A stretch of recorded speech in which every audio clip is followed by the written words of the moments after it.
Hi everyone, and welcome to another episode of Mr. Carlson's Lab. Let's get started. It's another dark, stormy night at Mr. Carlson's Lab. One of those nights you just want to be inside where it's nice and warm. I can hear the rain falling outside, so being in the lab right now is actually kind of cozy. So I've come across this thing, which is a really neat device, and I figured, you know what? We should take a look at this thing together. We should take a look inside it and see if it just comes to life the way it is, and maybe probe around inside a little bit and see how this thing can be restored in a future video. I actually have two of these things. I have another one as well, but it has some sort of strange thing happening with it. The plastic is discoloring. It's almost like it's molding. It's really bizarre. So this is the nicer one of the two. So I figured we should take a look inside this together. So grab yourself your snack and your favorite beverage and sit back and enjoy as I disassemble this thing and release the aroma of old electronics. I'm ready to open up the signal generator and signal tracer. Neat little device. So they've really tried to package everything all in just one little device here for radio servicing. So it has a complete RF signal generator and it's modulated. And if you need to troubleshoot anything, it also has an audio signal tracer. So you can, troubleshoot all sorts of different things. A little speaker in the top here. So very neat device. So let's open this thing up and see what's inside. Maybe if it's not too bad, we can bring it up slowly on the variac and see. These are rusty screws. That's just kind of odd because it's in really nice shape, but the screws are terribly rusty. Look at this on the bottom. So there's another two on top. It's kind of neat the way they've got that slanted face in there. It's kind of neat. They've angled that. All right. I can feel it's trying to come out.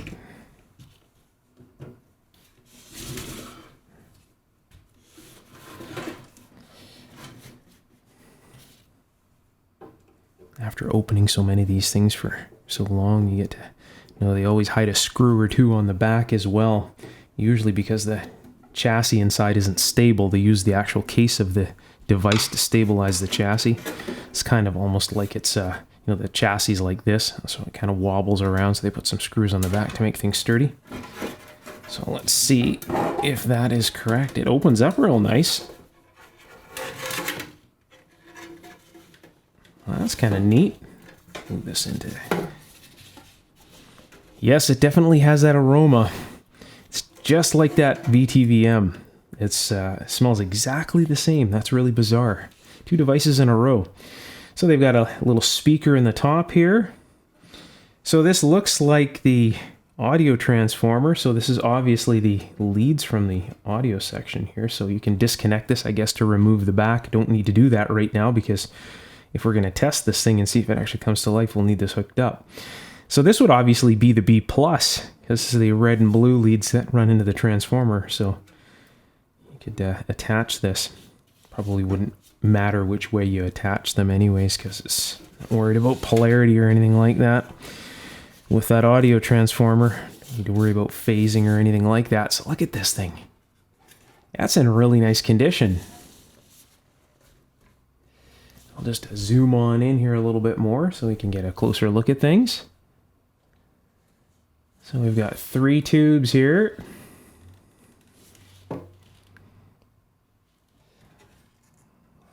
I have to take a look at see what the numbers of these tubes are here. Let's pull this one out and take a look at this. What is it? 5687. Interesting tube used in early computer use is what that is. Interesting choice, putting that in a signal tracer, a signal generator. What's this one? 6350. Another computer tube. Interesting. So maybe Accurate Instruments bought up an entire lot of computer tubes or something like that. So these are for early computers. So designed to run basically long periods in cutoff.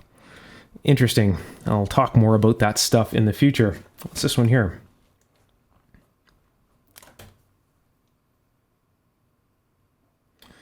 (6AG5). Nice little tube. Large cathode area. Make a nice little oscillator. Neat. So filter capacitors, power transformer, the tuning capacitor, and a bunch of coils here, which would tune those ranges. So that would make the dial calibration correct, or as close to correct. So it's nice that they've marked all the frequencies of importance: 456 and 600 kilohertz, and then on the next scale 1600, and all the different areas 3579. So any of you that have been working on televisions and all that stuff way back in the day, 3579545 color burst crystal, or 3.579545 megahertz, 10.7 megahertz, 2.5, 262, another IF usually for car radios. So neat stuff. Lots of wax capacitors. We got the line cord coming in here, and we have these nice big scary, kind of have this overzealous name people have given these, the death capacitors, because they attach the line to the chassis. But these here are these caps that need to definitely be changed with safety caps. A bunch of waxies that'll definitely be toast by now. And a bunch of domino capacitors. Now they hide all sorts of things in domino caps. A lot of the times, most of the time you find them being mica, but in this case, who knows, right? So we'd have to test that. Neat looking little wax capacitor in the bottom here.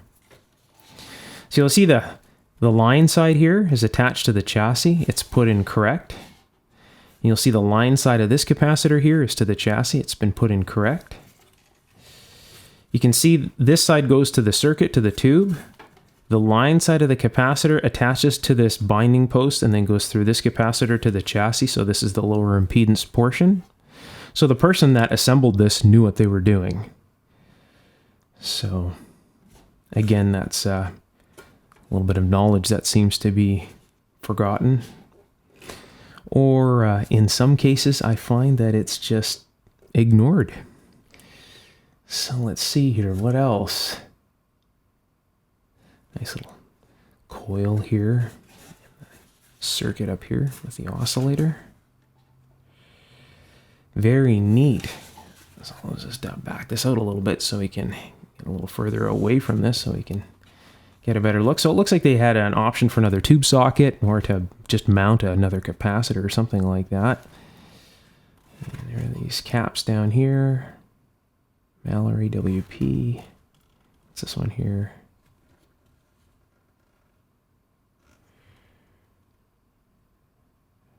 I don't know if that is factory. If they did, they put it in this. They soldered it in, kind of interesting. You see how the size of that hole kind of conflicts with the capacitor a little bit there. Kind of interesting. Definitely has a neat smell to it. There's the speaker in the top. Hopefully that works.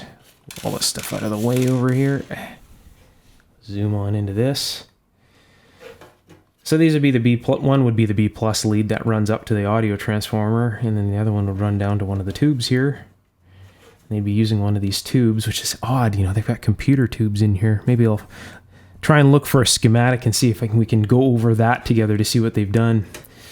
Maybe somebody's even put these in here. I don't know. That's just odd that they're using that, computer tubes. It looks, I don't know, this thing, it really does look original, aside from maybe that cap. But who knows? Again, a lot of these companies back in the day, what they were doing is they were buying up lots of old tubes. So they'd buy, 10 lots of one particular tube, maybe 20 lots of another tube, whatever. And then they go, okay, well, let's make something out of these things. And then they would make devices and sell them. So that's one way that they got rid of all of this older stuff. And this one looks like it probably just happened to be a couple of lots of old computer tubes. Nice looking little audio transformer here and speaker. So, audio transformer is looking like it's in good condition. These little red leads here that run out to the speaker. Speaker looks like it's in very nice condition. And it's not grinding or crackly or anything like that, so there's no garbage that's fallen into there. So obviously the little dust cap is doing its job. Okay, I'm going to get a Variac isolation transformer, my current limited supply attached to this thing, and I'm going to bring this up very slowly for a period of time just to make sure that these things don't go bad, you know, right off the get-go here, and I'll let it burn in for a while, and we'll take a look at what this thing does. All right, it's time for me to bring this thing up slowly, so I'll turn this on here. That's on. All right. Leave that there like so. Turn this on, and I will turn up the Variac. So I should start to see the filaments glow in these bulbs just a little bit. I see a little neon bulb came on there.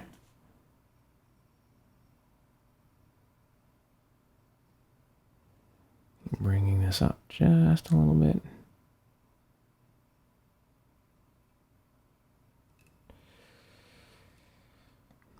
Yeah, it's lighting up nice and dim.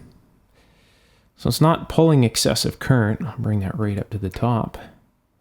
And that's right to the top of the Variac. Right to the top. So no excessive current pull. Or current draw, if you prefer. And it seems to be relatively stable. So if these things all of a sudden just got really, really bright, I would know that something is wrong. So to give you an example, okay, so here's a screwdriver. So this is current limited, all right? So as a screwdriver, if I short the line cord right now on this side, see that? So that's what would happen if something went wrong inside this thing. And nothing is happening, so it's nice and dim. So that's a representation of how bright it would actually be if something did go wrong. So you can see they're just very dimly lit. So not bad. So what I'm going to do is I'm just going to let this run like this for a while, and just basically let the capacitors try to come back. You could kind of call this a crude form of reforming, just so that we can test it. Of course, in the long run, when it comes to me actually restoring this thing, those capacitors will obviously be replaced. But just for now, this will make this nice and stable so that we can do some testing and see how this thing actually performs with the original components, if the thing even works at all. So I'll be back in a few moments. All right, I'm about to hit the bypass on the bulbs, and we can see the filament light up just a little bit more here. So I'll show you with the actual lights themselves, right? Keep an eye on that. So here we go. It's in bypass now. So now I'm getting full line to this little tracer right now. See that little tube over there is glowing nice and bright. Same with this one here. And probably this one here too, yeah. So all the filaments in the computer tubes are working. A little neon glowing down on the bottom there. See right down in, where's my finger? Right there. A little neon glowing down in there.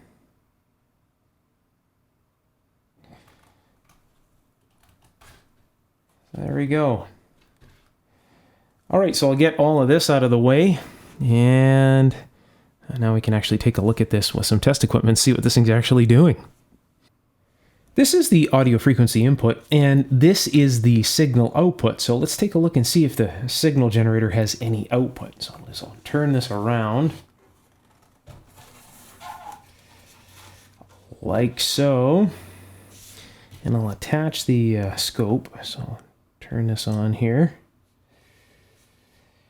and attach this to here and to here. So I want to make sure that the wiper is as far towards this capacitor as possible, because that's maximum signal out.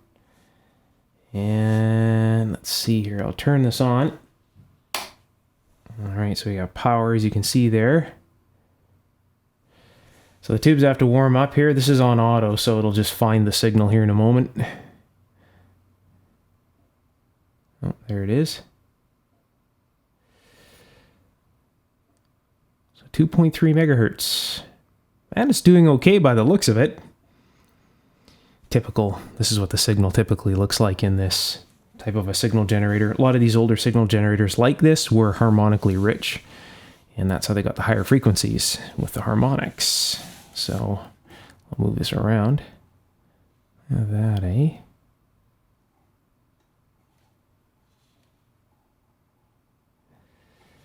.6. Not bad. So 800 kilohertz, 827 kilohertz. Let's move it from one end to the other. So this is the far end, so 3 megahertz at this end. So I'll just move this around. Let's see, where are we going here? So 11.3 megahertz that way. 8, so it's going down here. As you can see, it's getting bigger. It'll just correct.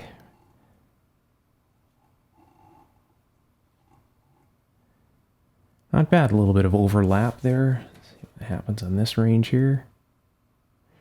That's 10.7. 13, 20.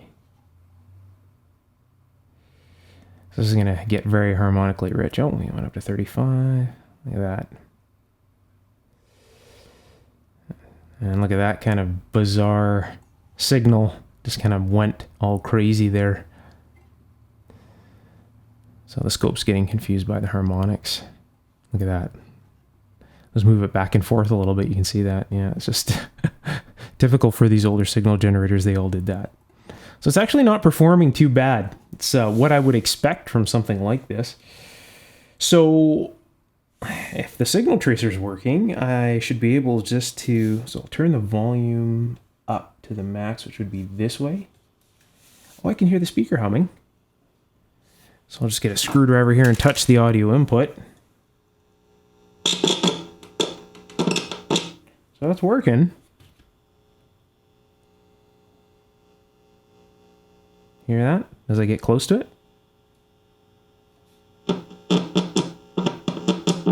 So that's this input that would come from just a signal tracing probe into this. Now, I would imagine they would have probably had some form of detection in the probe, right? Because usually you have just an audio setting and then you have a detection setting. So that seems to be working. So, very interesting. Okay, what I'm going to do is I'm going to try and locate a schematic for this thing. Let's take a look and see if you can see what they're doing with these tubes, which is really bizarre. It seems to be working okay, which is rather surprising with all the waxy goodness inside this. Well, they're definitely using computer tubes. So here's the 6350 over here, and this is the 5687. So those are stock for the signal tracer and signal generator. Very bizarre. And then here's the 6AG5, which is a little bit more normal than using two computer tubes, but obviously their little plan worked. So one triode in the 6350 is driving the audio transformer, which in turn is driving the speaker. So this would be a portion of the actual signal tracer itself. We have the preamplifier tube over here, which is the preamp for that signal tracer. So you can see the AF input. So this is where the probe would plug into. So the signal would run here, up this line here, into here. The dotted line just means that it's a shielded wire from the jack just to keep interference and hum down. So the signal runs into the grid, and we have our amplifier here. Now we have a direct coupled plate to the cathode over here.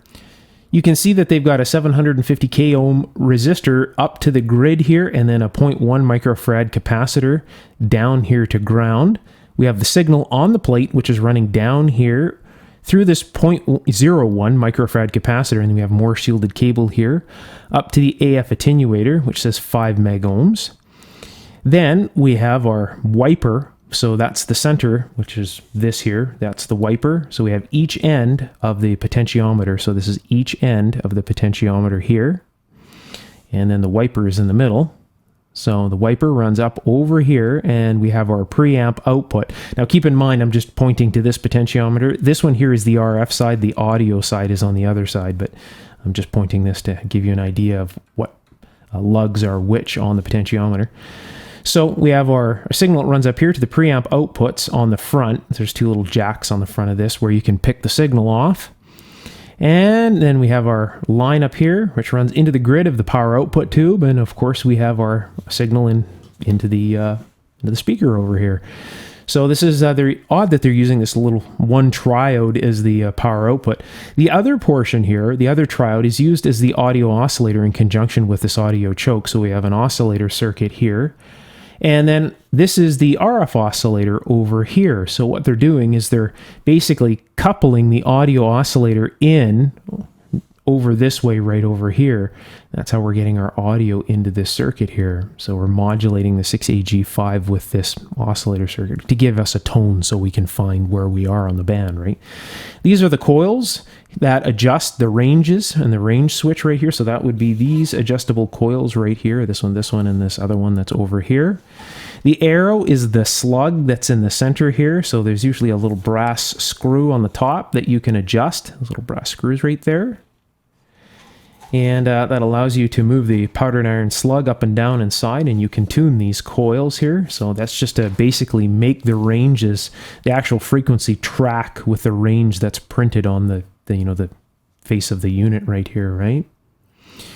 So very simple circuit here. And then of course we have our output here. So right off the plate, it goes through a 0.01 microfarad capacitor right down to the RF attenuator control, which would be this one right here. So this is this one here. This is the RF side, and this is the audio side. So on the audio side, we have this capacitor here, which would be this capacitor here. And then on this side here, we have this capacitor here, which would be this capacitor right here. So these are the ones that are normally, like in these domino style packages, are normally a mica capacitor, but they could hide, all sorts of different things in them. Sometimes they're paper too. So this is 103, which jives with 0.01. And we have another one over here, right? Yeah, 0.01. This is 103 as well, is it? It is. This is 103 on there. So we can test those here in a moment. And let's see if they are paper. If they're paper, they're most likely going to be passing DC, because they would definitely be bad, just like these ones up here. So what I'll do is, actually, let's do this right now. Let's see if it's going to do this. I'll move this over, back this out just a little bit, turn this back on. Turn this on, let this warm up. See a little neon bulb in there is glowing. So we'll go to meter and measure, and we'll go here, and go enter. Okay, so let's see what we got. So I can hear it humming already. Okay, so I could probably turn that down at... So should I be turning this down? Actually, I'll leave that up because that lets that terminal be as free as possible. Okay, so here we go. Let's test this one here. So we have the B plus here, right? 85 volts, right? Let's see what's on this side. Whoa, 2.3 volts. That's definitely leaky. There should be nothing on this side.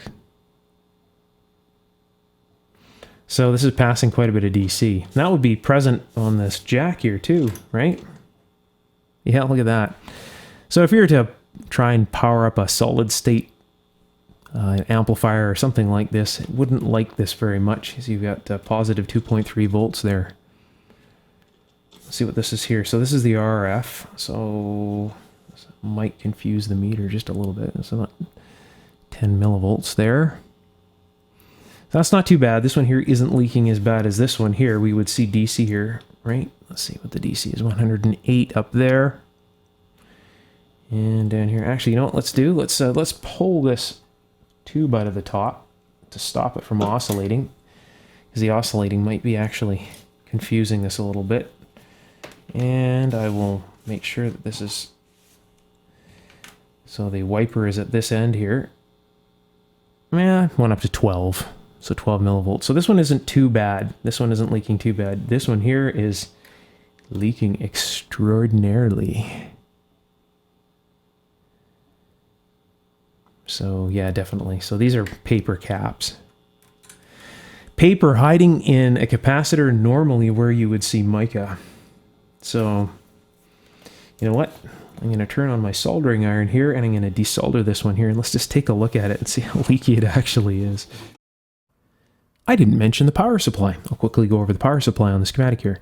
So this is the line cord right here, and this is the power switch, which would be this right here. Switch, the two leads running to it. And those leads run up to the primary of the power transformer. There's 2.047 microfarad capacitors running to ground. That's these capacitors here that need to be replaced with safety capacitors. The reason that these are here across the line cord is it provides a low impedance path for the RF to the chassis here. So basically it's just to stop RF from leaking out the line cord. So it's important that these go back in, but again, it's important that they're replaced with the appropriate safety capacitors. And of course, you know, if you feel it's needed, you may want to add a 3-wire cord, one with an actual safety ground on it as well. Of course, that's up to you in a case like this. On the secondary of the transformer, we have a tap which runs to ground. So that ground is the ground for the B+ winding here and the ground for the filament winding. So this lights the tubes up here. So this goes to one end of the filament and the other portion would obviously go to ground. And this here is the B+. So this is the 115 volts AC. It gets rectified by this diode right here, which brings me to think that this tube socket hole may have been for a 6X5 rectifier in an earlier version of this, and they just replaced it with a diode later on. So that's probably what that's for. If this diode was to fail, it could be just replaced with a 1N 4007 or something like that, something equivalent. And we have the rectified B+ here, and we have all the capacitors. So these are all the capacitors in the can. So when you see positive 30, that means this is the positive side, and that's 30 microfarad. And we have positive, and this looks like 90, so that would be the positive side of the capacitor, and this is 90 microfarad, and so on. So all the large values would be inside those metal cans. So this would be in the metal can, this one here, this one here, this one here, this one here, this one here. So these would all be in the metal cans there on the top of the chassis. And that's the power supply. Pretty simple. So we have, extra resistors here to create a bit of drop and give us a little bit of extra filtering as well. And then of course, because we get a drop and then we have another filter over here. And it also stops stages from seeing each other. So you can see we have basically the B+ runs up here. We have 820 ohms this way, a filter here, 820 ohms this way, a filter here. And of course you can see this runs to the plate lines on this side and this runs to the plate lines on that side with the filtering. So yeah, just, well thought out. Really low values. If the B+ was higher, of course, these would be higher values, but, we're only dealing with 115 volts AC that's being rectified, half-wave rectification, right? Only one diode, so the values tend to be low, and the capacitors tend to be a little larger. So there you have it. That's pretty much the schematic. All right, let's test those capacitors in there and see how bad they actually are. All right, let's see how leaky these capacitors actually are. So I'm thinking that there probably are paper the way that they were leaking. We'll use this to verify it. So this is the Carlson low voltage leakage tester. So what I'll do is I will take the positive lead and put it to the lead that's still tied into circuit. The sense lead has to go to the lead that's free because this is so incredibly sensitive it would just read everything else. So this is on the paper and poly position. So this should go zip through the red scale and then zip through the yellow scale, and then this should go green if it's a good capacitor. So here we go. So that's a very bad capacitor. It's not even getting through the yellow scale. It's just hanging out in the red scale. So at the applied test voltage, that's about 750 megohm, something like that, in that area up there. So that is very bad. So this one wasn't as leaky. Let's see what it does.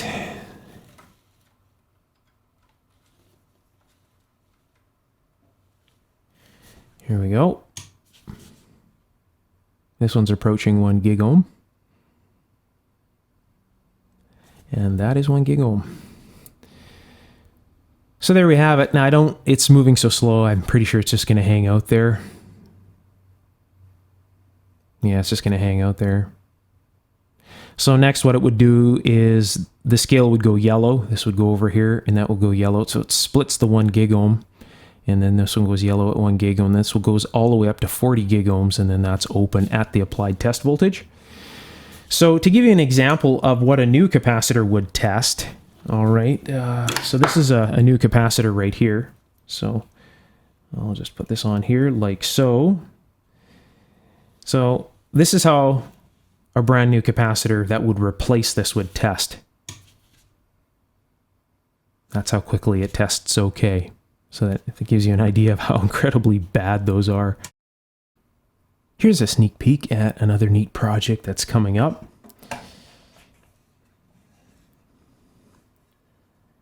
So this is the solar capacitor analyzer. And this is as smooth as glass. I just love the way that they've put this together. They've put the little holes here for the vacuum tubes and a little neon lamp here for leakage. Just a very, very neat looking little device.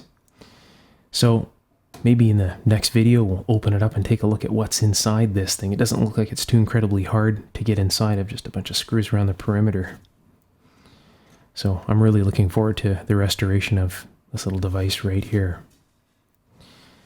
So that's a sneak peek of another neat little project among many others that's coming up soon. If you're enjoying my videos, you can let me know by giving me a big thumbs up and hang around. There'll be more videos like this coming in the near future. We'll be taking a look at vacuum tube and solid state electronic devices alike. So if you haven't subscribed, now would be a good time to do that as well. If you'd like to be notified as soon as I post a new video, don't forget to tap that bell symbol.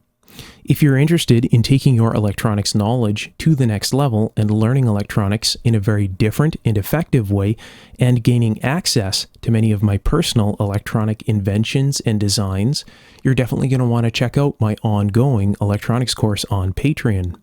I'll put the link just below the Show More tab below the video's description, and I'll also pin the link at the top of the comments section. So if you click on the link, it'll take you right there. All right, until next time, take care. Bye for now.